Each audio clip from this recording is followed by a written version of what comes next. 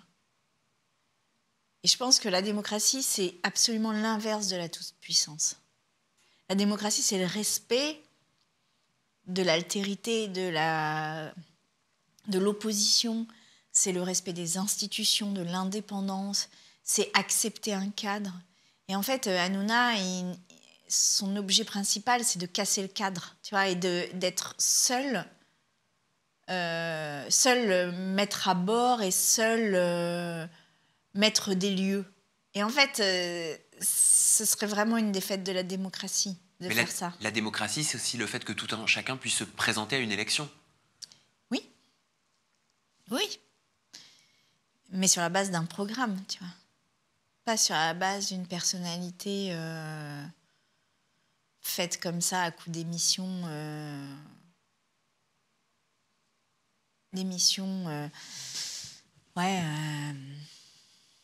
Qui répandent les fake news, qui sont... Enfin, tu vois, c'est dur, quoi.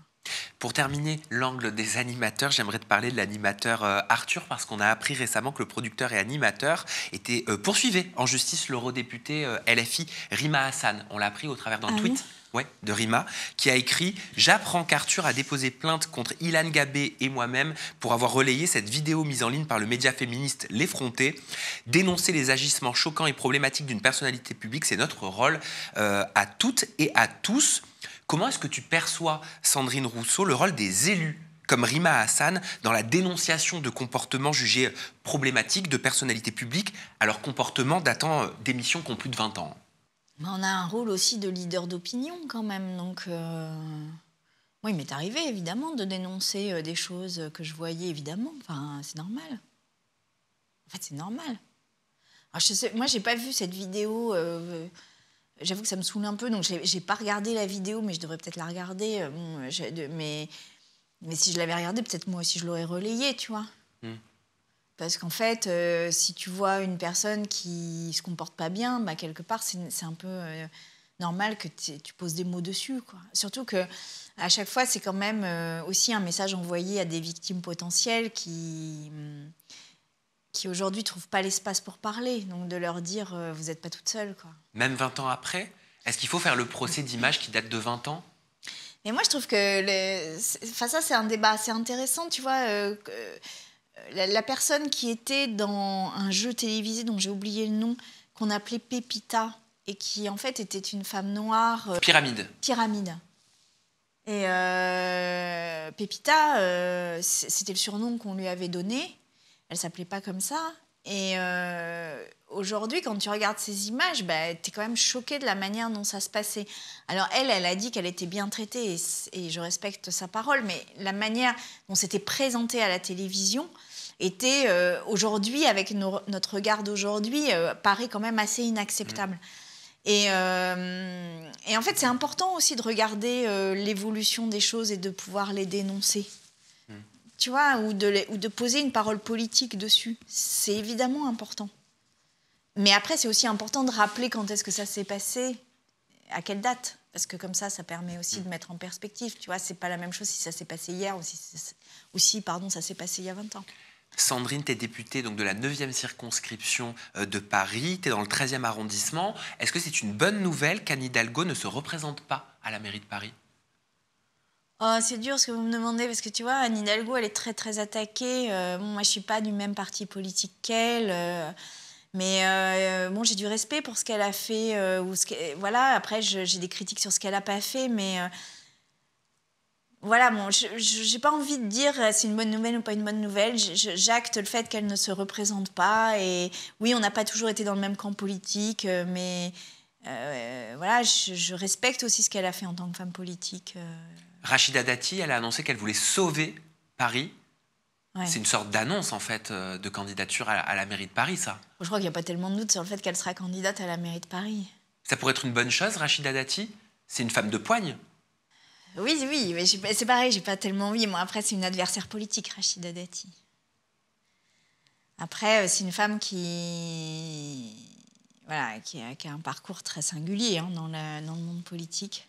C'est pareil, j'ai pas envie de poser les choses en ces termes. Moi, j'ai envie que Paris soit de gauche, j'ai envie que Paris soit un lieu de résistance, j'ai envie que Paris soit un lieu d'écologie radicale, j'ai envie que Paris soit un lieu d'inclusion. Tu vois, moi, j'ai adoré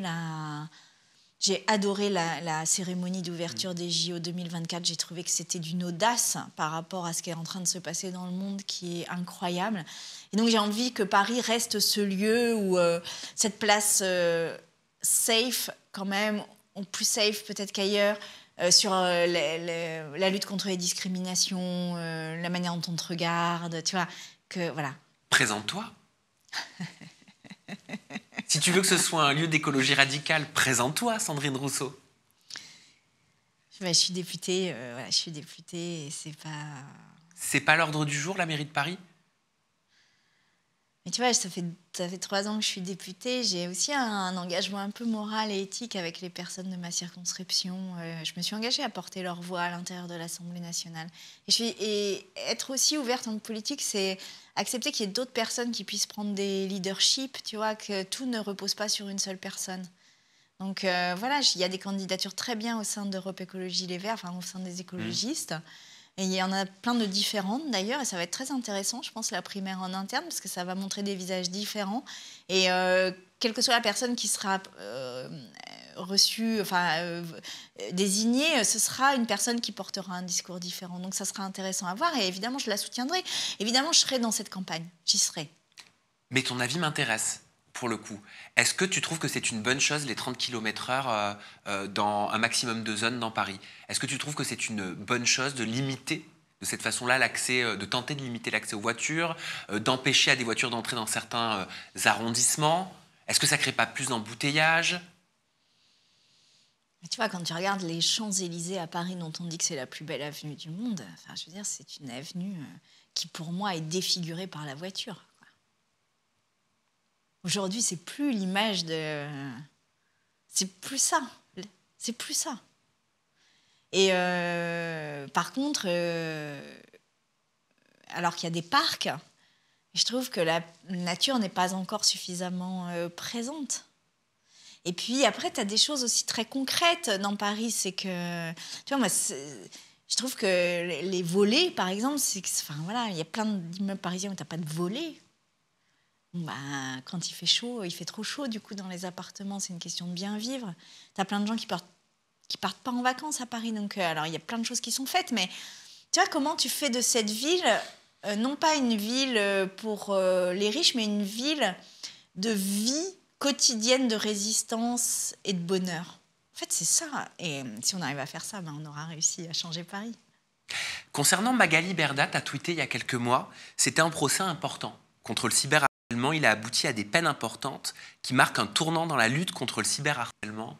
Bravo à Magali Berda d'avoir tenu bon dans les moments les plus durs. Pourquoi tu as choisi, Sandrine Rousseau, d'apporter ton soutien à Magali Berda ? L'histoire avec Magali Berda est une histoire particulière. C'est qu'elle a été cyberharcelée de manière extrêmement forte, mais vraiment très, très, très violente. Y compris chez elle, mais vraiment d'une violence inouïe. Et au moment où elle était dans le creux de la vague, où elle était vraiment au plus bas, elle n'avait plus aucun soutien, plus tout le monde lui tournait le dos. Et son avocate m'a proposé de la rencontrer en disant il faudrait que vous la rencontriez parce qu'elle va pas bien. Et j'ai accepté de la recevoir. Et alors qu'on devait se voir, je crois que le rendez-vous était prévu pour 1 demi-heure, on est resté près de 2 heures, je crois, ensemble, parce que elle était dans un état, mais de souffrance, d'isolement. Et j'avoue qu'à ce moment-là, je lui ai tendu la main en lui disant je vous soutiendrai, quoi, parce que ce qui se passe n'est pas normal. Tu vois, on ne peut pas écraser une femme comme ça, c'est pas possible. Donc, je vous soutiendrai, c'est pas normal. Alors même que tout ce qu'elle fait ne correspond en rien à ce que je porte. Tu vois, la chirurgie esthétique, rien ne me va là-dedans, vraiment, vraiment rien. C'est pas du tout ma cam. Mais quelles que soient les opinions que tu portes, tu vois, tu peux pas être écrasé comme ça. Et donc, je lui ai tendu la main à ce moment-là. Je lui ai dit que je la soutiendrais. Et on a beaucoup échangé par texto, par téléphone. On s'est vus. Voilà. Je suis allée la soutenir à son procès. Et en fait, de là, est née une relation entre nous, voilà, je ne sais pas trop qualifier, mais en tous les cas, humaine en tous les cas. Et donc, quand elle m'a proposé de faire cette émission, j'ai dit OK. Et quand j'ai dit que c'était un procès très important, je pense que c'est un procès très important qu'elle a eu parce que c'était un harcèlement de meute vraiment très violent et qui ne peut pas se passer. Enfin, tu vois, c'est interdit, c'est pas possible de laisser passer ça. Donc, il y a eu des peines de prison qui sont rares. Hein. Elle a obtenu des peines qui étaient rares. Et je pense que c'est un procès important, ouais. Est-ce que tu étais au courant de son profil, de son portrait, de son background, de son historique? Bien sûr. Est-ce que tu étais au courant qu'elle avait été condamnée à 1 an de prison avec sursis pour blanchiment et interdiction de gérer des sociétés pendant 5 ans par la justice pour avoir abusé de la faiblesse d'un vieil homme de 96 ans? Oui, je savais ça. Est-ce que tu étais au courant qu'elle vendait au travers de ses influenceurs des box à bonbons annoncées à 1 € avec des abonnements cachés à 39,90 €? Oui, je sais ça, ouais. Est-ce que tu étais au courant qu'elle avait fait la publicité d'injectrices illégales Oui. alors que c'est pas légal pour le coup? Oui, mais est-ce que tout ça justifie le cyberharcèlement qu'elle a reçu? Bien sûr que non. Mais il y a des situations qui conduisent aussi parfois à se rebeller et à ne pas accepter certaines choses. Est-ce que tu étais au courant qu'elle avait été accusée de protéger un de ses candidats d'agression sexuelle par d'autres candidates de sa propre agence, Shona Evans? Non, ça je savais pas. On l'apprend, hein, notamment dans un article de Libération. C'est une de ses candidates, Natania, qui disait « Je lui répète que je ne coucherai pas avec lui, il se masturbe à côté de moi. J'ai fini par lui tourner le dos, il s'est mis à se masturber à côté de moi. Ayant déjà subi un viol par le passé, je me suis tétanisée, je n'ai rien dit, de peur que ça aille plus loin. » Et Libération met en exergue une conversation WhatsApp entre sa candidate, Natania, et Magali Berda, dans laquelle Magali Berda dit « Ma chérie, le problème c'est que tu parles de branlette sur les réseaux, c'est pas joli. T'as pas besoin d'aller employer des mots comme ça, je parle pour ton image. Tu dois pas te rabaisser à ça. Montre des choses jolies sur tes réseaux pour les marques, les partenariats et tout. » C'est sorti quand, ça? Ça date de 2019. Ah oui, ça, je savais pas. Et la question que je voulais te poser, que je trouvais légitime, c'était voilà, en tant que politique, donner du crédit à Magali Berda. Quand on connaît l'historique, est-ce que c'est pas faire reculer le combat des violences sexistes et sexuelles faites aux femmes? Faire reculer ce combat-là? Faire reculer, oui. Alors, je ne vois pas du tout ça comme ça, mais parce qu'elle a été victime. Oui, bien sûr. Tu vois, vraiment. Mais elle a été aussi accusée de protéger des personnes qui libéraient leurs paroles de violences sexistes et sexuelles, qui étaient des influenceurs à elle, qui faisaient partie de son agence. Donc sous-entendu, potentiellement, avec l'objectif de protéger un système, une industrie qui rapportait des millions d'euros. J'ai envie de dire là, Magali Berda, voilà, c'est important de s'exprimer là-dessus, en fait. Il faut que vous vous exprimiez là-dessus. Bon, encore une fois, moi, les influenceurs, c'est vraiment les influenceurs qui vendent des produits. Moi, ça ne m'intéresse pas. Ça ne m'intéresse pas. Et c'est complètement à l'inverse de ce que je porte. Parce qu'il y a eu une loi portée par Arthur Delaporte. Ouais. Le Parti socialiste, grâce à lui, il y a la loi influenceur. Et Stéphane Vogetta. Non, mais ça ne m'intéresse pas. Voilà, c'est à l'inverse de ce que je porte. C'est à l'inverse... La question, c'est une question qui est récurrente parce que... c'est est-ce que je soutiens en fonction des activités des personnes, tu vois? C'est pas un débat simple, hein, en vrai. Bah non. Mais pour moi, tu vois, quand j'entends ce que tu me dis, j'ai l'impression d'entendre aussi ce qu'on m'a reproché à moi en disant « Oui, mais elle le cherche. » Tu vois, le cyberharcèlement que je subis, je le cherche. En fait, non. Le cyberharcèlement est interdit. Tu peux être en désaccord avec ce que je porte, mais le cyberharcèlement est interdit.